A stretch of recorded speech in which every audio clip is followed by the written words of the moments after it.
BRS working president మాజీ మంత్రి కేటీఆర్ కు బిగ్ షాక్ తగిలింది. తాజాగా ఆయనపై నకరేకల్ పిఎస్లో 2 కేసులు నమోదయ్యాయి. నకరేకల్ పట్టణంలో 10వ తరగతి తెలుగు పరీక్ష ప్రశ్నాపత్రం లీక్ అయిందంటూ సోషల్ మీడియాలో తప్పుడు ప్రచారం చేశారంటూ కేటీఆర్పై మున్సిపల్ చైర్పర్సన్ చౌకోని రజిత కాంగ్రెస్ నేతలు ఫిర్యాదు చేశారు. ఈ మేరకు నకరేకల్ పోలీసులు కేటీఆర్తో పాటు సోషల్ మీడియా ఇన్ఛార్జ్ మన్ని క్రిషాంక్, కొనతం దిలీప్ కుమార్లపై 2 వేర్వేరు కేసులు నమోదయ్యాయి. అయితే పేపర్ లీక్ అయిందంటూ వెబ్సైట్లో వచ్చిన వార్తను వాస్తవాలు తెలుసుకోకుండా కేటీఆర్ సోషల్ మీడియా ప్లాట్ఫామ్ ఎక్స్లో షేర్ చేశారని ఆ ఫిర్యాదులో తెలిపారు. అయితే పేపర్ లీకేజ్ వ్యవహారంలో పోలీసులు ఇప్పటివరకు ఒక మైనర్ బాలికతో పాటు 5గురిని అరెస్ట్ చేశారు. మరో 6గురు పరారీలో ఉన్నారని పోలీసులు వెల్లడించారు.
బ్రేకింగ్ న్యూస్ చూస్తున్నాం. బీఆర్ఎస్ వర్కింగ్ ప్రెసిడెంట్ మాజీ మంత్రి కేటీఆర్ కు బిగ్ షాక్ తగిలింది. తాజాగా ఆయనపై నకరేకల్ పిఎస్లో 2 కేసులు నమోదయ్యాయి.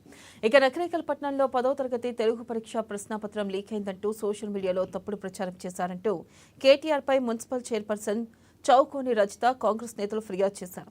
అయితే ఈ మేరకు నకరేకల్ పోలీసులు కేటీఆర్తో పాటు సోషల్ మీడియా ఇన్ఛార్జ్ మన్ని క్రిషాంక్, కొనతం దిలీప్ కుమార్లపై 2 వేర్వేరు కేసులను నమోదయ్యాయి.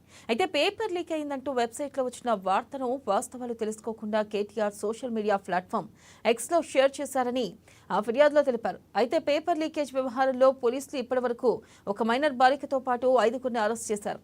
మరో 6గురు పరారీలో ఉన్నారని పోలీసులు వెల్లడించారు.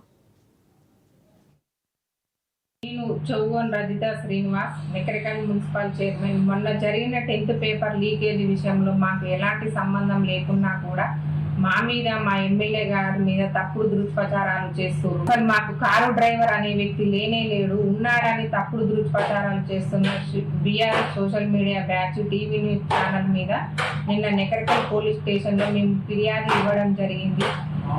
ఈ రోజు వారి మీద కఠిన చర్యలు తీసుకోవాలని ఈ రోజు మేము ఎస్పీ గారిని, కలెక్టర్ గారిని కలవడం జరుగుతుంది. చేసినటువంటి వారు ఈ విషయంలో నేను తీవ్రంగా ఖండిస్తున్నాను. ఈ విషయంలో నిందితుడైన బుడుగుంట్ల శంకర్ కు నాకు ఎటువంటి సంబంధం గాని పరిచయం గాని లేదు. కేవలం ఇది రాజకీయ లబ్ధి కోసమే దీన్ని వాడుకొని దీన్ని ప్రచారం చేయడం జరుగుతుంది. ఈ విషయంలో ప్రధానంగా ఒక ఆరోపణ చేశారు. నేను ఎమ్మెల్యే గారి పిఏ అని చిత్రీకరించి ఇది చేశారు. ఎమ్మెల్యే గారి పిఏ వచ్చేసి పన్నాల మధుసూదన్ రెడ్డి. నాకు పిఏ కాదు, నేను కేవలం కాంగ్రెస్ పార్టీ కార్యకర్తను మాత్రమే.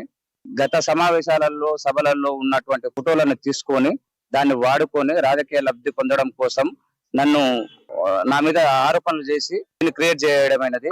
దీనికి సంబంధించి ముఖ్యంగా Telugu scribe channel, mirror TV, ఈ న్యూస్, మన్నె క్రిషాంక్, కొనతం గారు వీళ్ళందరూ ట్విట్టర్లలో వాళ్ళ మాధ్యమాలలో ప్రచారం చేయడం జరిగింది.